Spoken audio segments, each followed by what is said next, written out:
Yo, what is going on, all you ICBA type people? It's your boy Aaron for 29, bringing you guys my ICBA Week 4 game versus MattOshea, aka MattOshea, aka Matt, coach of the Montreal Milotics. And this game I was pretty excited for, not gonna lie. I figured that there was a lot that could happen in this game. It would be a really fun game to play overall, especially because it's the first time versus Matt I actually have like a really good matchup. Because I've only played Matt in 2 other occasions. One of them, at least 2 other occasions that I can remember correctly. Might have been another. I remember there was ICBA last season where he 6-0'd me, and the other time was in BBL preseason, because he didn't actually play for main season of BBL, and we will not sadly get the chance to, spoiler, but that's for another time. But main reason being is that Matt ended up, Matt also had matchup over me then, and I think I somehow clawed back like 3-0 or something, 3-0 or 4-0, I can't remember, it was a while back. But yeah, so I've only played Matt in those 2 occasions, 1 time on record, and I gotta avenge myself. Oh yeah, there was also P4G next gen, but you know, I try and push that one out of my memory. But this is the time that I'm really hoping to finally beat Matt. I think I have a really good matchup versus him. His team is Darkrai with Z offense, Mega Mawile, Mew, Conkeldurr, Ditto, Crobat, Whimsicott with Z offense, Kyurem regular, Gastrodon, Regirock, and the Masharna. So I was really nervous about Matt's team for a lot of different reasons. 1, because Darkrai plus Conk kind of does a lot to my team. And 2, because he has a Mon that, should I bring, let's say, a Specs Koko, which I feel like is the most ideal set this week, as it 2-hit KOs the entire team. But I'll get into that when I get into Koko. But should I lead off with that? Should I bring that at all? And Gastrodon does come, then I do end up losing out potentially on my Koko, because it's going to be forced out a lot, because if Gastrodon comes in and I click Thunderbolt, then that ends up screwing me over versus the rest of his team. And otherwise, then I have to click Grass, not lowering it in, so there's just a lot of predictions in that part. But regardless though, I'm going to go into my first Mon this week, being Reuniclus, aka Cells at Work, with the Life Orb Modest Nature. I have Psychic, Hidden Power, I actually got to double check on my Hidden Power real quick for this week, Signal Beam, and Recover. The main reason being is the fact that I figured that Reuniclus actually does a lot versus his team, to be honest, and having Recovery also helps a lot versus things like Conk. My Hidden Power was actually Hidden Power Fire, this being mainly for things like Mega Mawile, so I could hit that well without having to risk missing Focus Blast, since I did pretty much the same damage because of damage rolls. I have enough speed, being 188 with the Modest Nature to outspeed what I thought his Conkeldurr would be running for speed, and also has paces like Mega Mawile, for example. I have 252 special attack just to hit his team really hard with the Modest Nature. That was also the best way to guarantee most amount of damage possible versus, let's say, Darkrai, if he's running a bulkier Darkrai this week. So that was really it for Cells at Work, aka Reuniclus this week. I just figured this would be a really solid Conk answer without having to run, like, let's say, a Colberberry, and I can still get a ton of damage off versus his team. If he's like really split up Conk, or even like an AV Conk, then he can live my Psychic, and in that case I should have ran Psyshock. But I figured the Psychic could just hit his team overall better. So yeah, next up I have Shadowfire XD, our Typhlosion, with Will-O-Wisp, Substitute, Flamethrower, and Hidden Power Grass. I have 236 HP, 12 defense, 4 special attack, 252 special defense, and 4 speed. This spread is designed to take hits really well from things such as the Darkrai, the Mew, the Mega Mawile, especially Mega Mawile. This is supposed to be a really nice Mega Mawile check. And if he's not Guts Conk, this can also be a Conkeldurr check even with Will-O-Wisp. But I anticipate Guts Conk 100%. I don't really see a reason not to run it, to be honest. But Calm Nature does allow me to take hits from things really well, such as the Darkrai and the Mew, which are potential threats for my team, especially a Scarf Mew could be really scary. Also, a Scarf Darkrai can be scary, to be fair, but I'll get into that a little bit later as to my counterplay for Scarf Darkrai. Overall, though, I feel like this is just a really solid Spinef backup check, and with Will-O-Wisp, it's a physical check too, to things like Mega Mawile. It's really it for Typhlosion, I guess. It was really just meant to be a Mega Mawile check, though it can also soft check the especially offensive mons, which Mac doesn't have a ton of, to be fair, that are like threatening. Next up, I have Speedy Boy, our Specs Koko. I mentioned this thing would come later on in the game, or later on in the prep. With just max speed, I figured that max speed was very ideal this game. Main reason being is to outspeed, mainly just to outspeed the Crobat, or to speed tie it, I guess. I figured that not running max speed on this was actually extremely liable, or was an extreme liability, I should say, to my Koko, as otherwise, then if Crobat even just ran max speed and I didn't, and I tried to speed creep Darkrai, then I auto-lose to Crobat every time. And if I lose this to Crobat of all things, then that's very detrimental, as I need this to 6-0 versus Matt. I have Grass Knot, Thunderbolt, U-Turn, and D-Gleam. Hits his team 100% perfect. There's not a better moveset. This is literally, in my opinion, going to be the Mega Mawile of our BBL Week 7 game, in the sense that it literally 6-0s him, especially if he doesn't bring, like, Gastrodon. It just 6-0s him on turn team preview, I should say. Next up, we have Courage the Cowardly Dog Hour Zygarde. I'll get into Zygarde in a moment, but, well, Zygarde later on, I should say, more so. But I ran Adamant Nature with 1,000 Arrows, Outrage, Sludge Wave, and Extreme Speed. I figured this was ideal for hitting his entire team really well, as with the band, I can make sure I can do a lot of damage with Outrage and 1,000 Arrows versus his team. I really need to run Max Speed, Max Attack, Adamant Nature to outspeed things like the Mew, for example. And I really just needed the damage output versus his team, as otherwise I was not really going to hit hard versus anything. This is definitely going to probably be a sack, not going to lie, especially if he doesn't bring Whimsicott, as this is meant to be a Whimsicott lure, as I expect him to probably bring like a really fat Whimsicott this week. I don't anticipate the speed at all. This thing could also, though, be just really solid at breaking Mega Mawile, for example, with 1,000 Arrows, so I'm looking forward to that. Next up, we have our backup answer to things like Darkrai and Mew, our Curselax, aka Ramon Classic, with Curse, Return, Rest, and Sleep Talk with the Impish Nature. I have 2-2 HP and 108 special defense. This was meant to take rolls as best as possible from what I anticipated his Darkrai to be, which was most likely going to be a Z Darkrai. And I can always rest up on the Z Focus Blast, which is what I anticipate him to be. And then I now beat Darkrai 1v1, unless if he sets up with Nasty Plot, which in that case, I can just pick it off with Koko if he's Nasty Plot Darkrai. I have 132 Fizz Def, which is meant to take hits from his physical mons like Mega Mawile, for example, really well. In fact, if I can clear Mega Mawile, this thing, well, Mega Mawile and Conkeldurr, I should say, this thing pretty much wins versus his team, to be honest. The Fizz Def also helps with things versus like Psyshock Mew, for example. So I guess it helps, but it's not really meant to take on Psyshock Mew, it just more so counters it really easily anyway. And finally, I have Barbara, our Choppleberry Ferrothorn, with Sassy Nature, Max Special Defense, Max HP, with Leech Seed, Gyro Ball, Spikes, and Power Up. This thing is really just meant to Spike stack versus his team. There wasn't really a ton of mons I really needed Ferrothorn for besides Gastrodon, and it's just meant to take on Gastrodon, I guess, so I think Koko doesn't really have to. If Gastrodon goes, then this thing could, of course, soft check things like Kyurem and Whimsicott really well, but I don't need it to. Also, with the Choppleberry, I could take hits from Darkrai really well, for example, if it's not a Z-move Darkrai. Or if it burns a Z-move off on something like Lax, I could take it really well, and then just Gyro Ball it for free. Or even just set up Spikes versus it, as Matt's team is really weak to Spikes, with his only removal being Mew, Crobat, and Whimsicott, I guess. I guess Kyurem also gets removal, but there's no way it's going to run it. I don't anticipate Mew to really run removal this game. I anticipate a Scarf Mew, to be honest, versus my team. So I don't really think that he's going to bring removal on Whimsicott. I think it's kind of pressed for Move Slot, which means that Crobat's probably going to be his removal option this game. And I can pressure Crobat really well with Gyro Ball, so I'm not worried about that. Without further ado, though, let's get right into the match. As you can see here, though, my opponent brings the Darkrai, the Mew, the Conkeldurr, the Ditto, the Mega Mawile, and the Crobat. So the first thing right off the bat, I sort of anticipated Ditto coming, not going to lie, but I didn't anticipate it coming over Gastrodon. I figured that Gastrodon would have probably been his 6th mon. If anything, I'd dropped Crobat on this team, in my opinion, and maybe just brought like a Scarf Darkrai, or if not Scarf, then Titanium. And really, I only saw Scarf Darkrai coming, I guess, if he didn't bring Scarf Mew, but I figured that one of those two would be a Scarf for this game, and the other one would be a setup mon. But regardless, I mean, I'm actually really thrilled to see that his entire team is Thunderbolt bait. However, I don't want to necessarily lead with Koko, because depending on his lead option, I feel like that if, for example, let's say he's AV Conk, and he has Poison Jab on his spread, well, then Koko dies to Conk. If he leads off with Ditto and gets a Scarf Thunderbolt off versus my team, that's not exactly promising for me. Scarf Thunderbolt in the terrain does a lot to my team, and while I could always switch into Zygarde if I mispredict Megos or D-Gleam, then I've lost Zygarde in turn 1. So I didn't necessarily want to lead off of Koko. I felt like that was too risky of a lead. So I decided that my best lead ultimately in this game would be the Reuniclus. Main reason being is that Matt doesn't really have any reliable rockers, I should say, in this matchup. His rockers would be either Mega Mawile, which I don't anticipate it carrying rocks at all because Matt is fairly predictable. I sort of anticipate he's going to bring a Wall Break and Mega Mawile. Or he's going to bring rocks in his Mew, which I don't anticipate he's bringing rocks in Mew. So because of that, I don't anticipate really any sort of lead. So I think that Conk just breaking through my team would probably be best early on.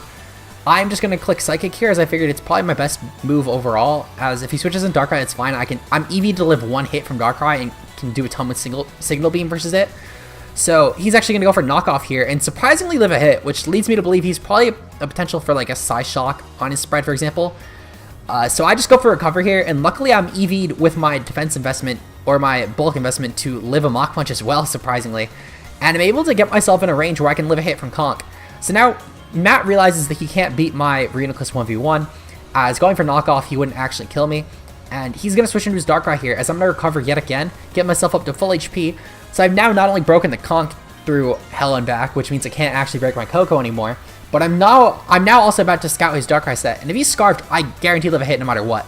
And if he's Nasty Plot and clicks Nasty Plot his turn, even let's say a sub, which I believe Matt also had a spread for Darkrai, then I'm going to get off some fairly decent damage versus this Darkrai. And now Darkrai is essentially also rendered useless because it's not Scarf and it has such a little HP left, so it's going to really struggle wall breaking versus my team.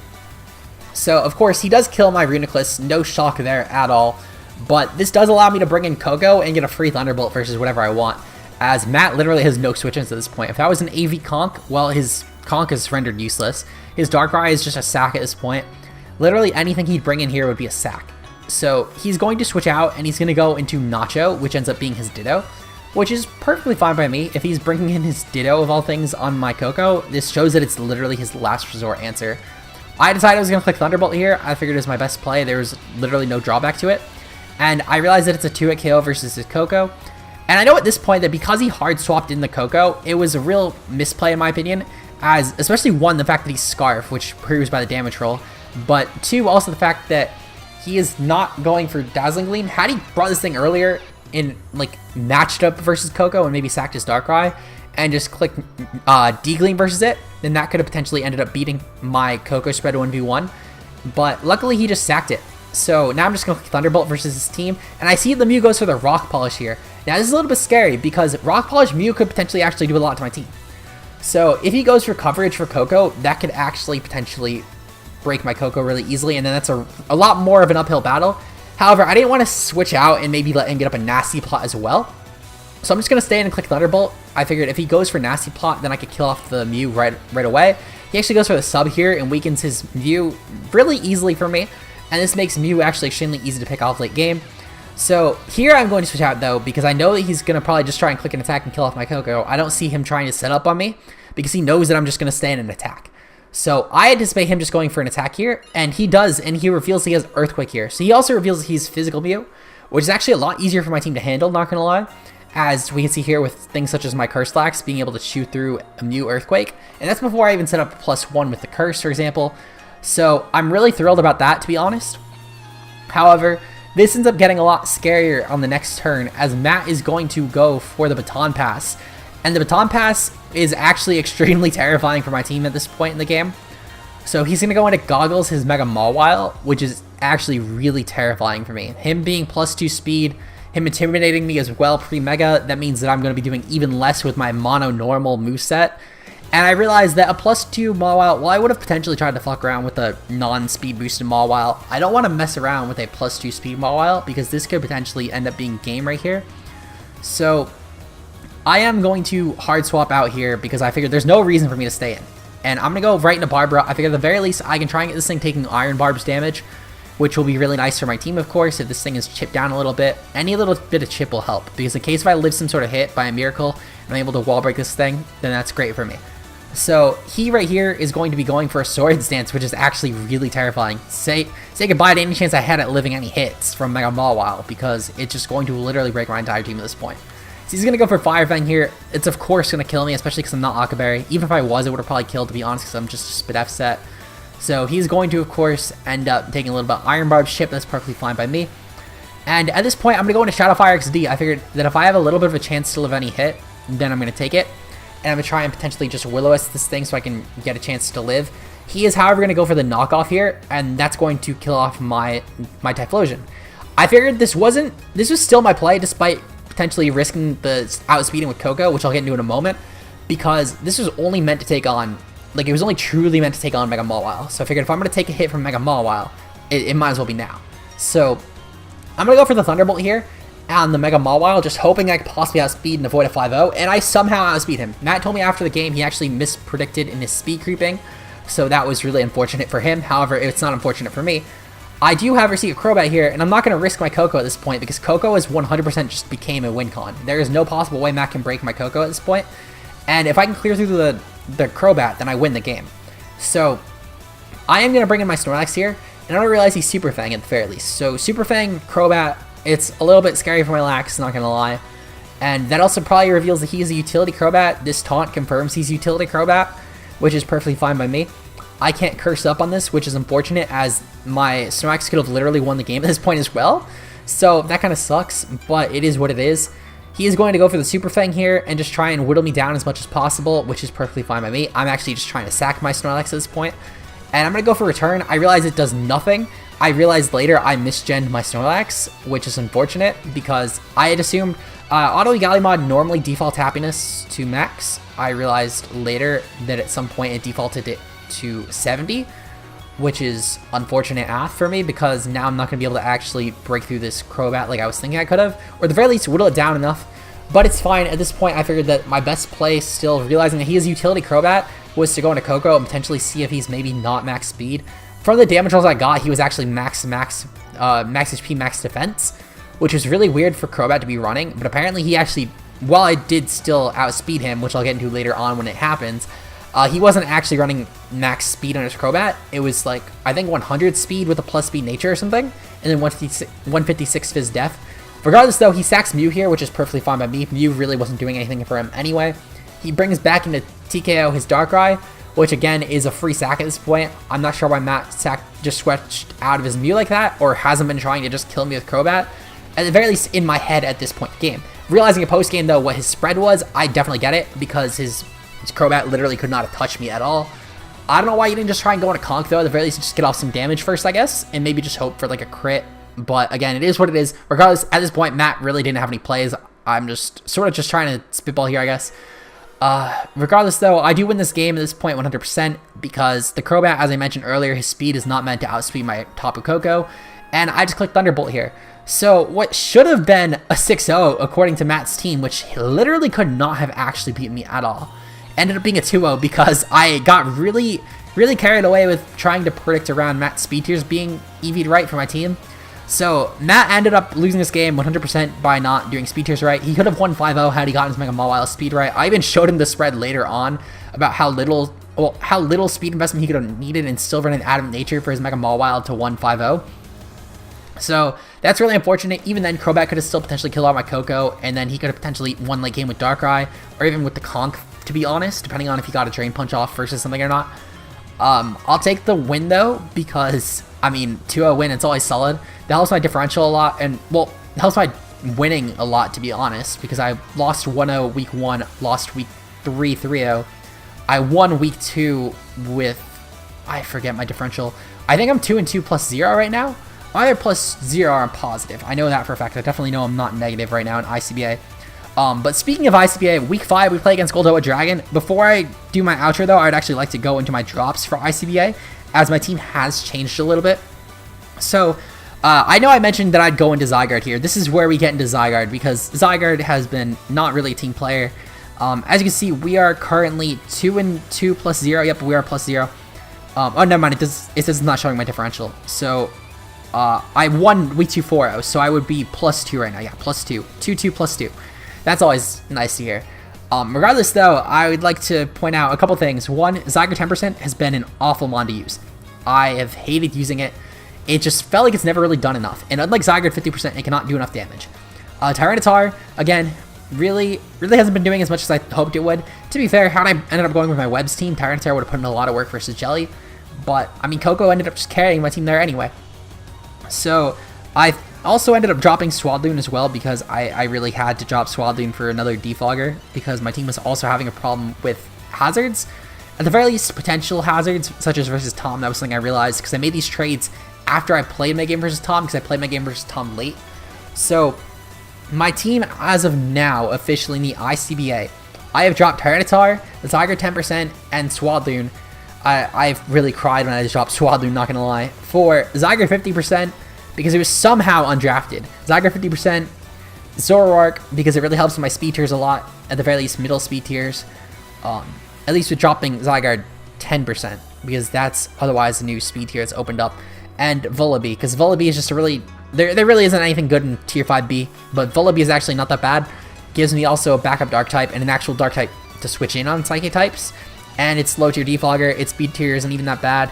Potential weak armor even could be not that bad, I guess. Regardless, though, I'm really looking forward to my drops.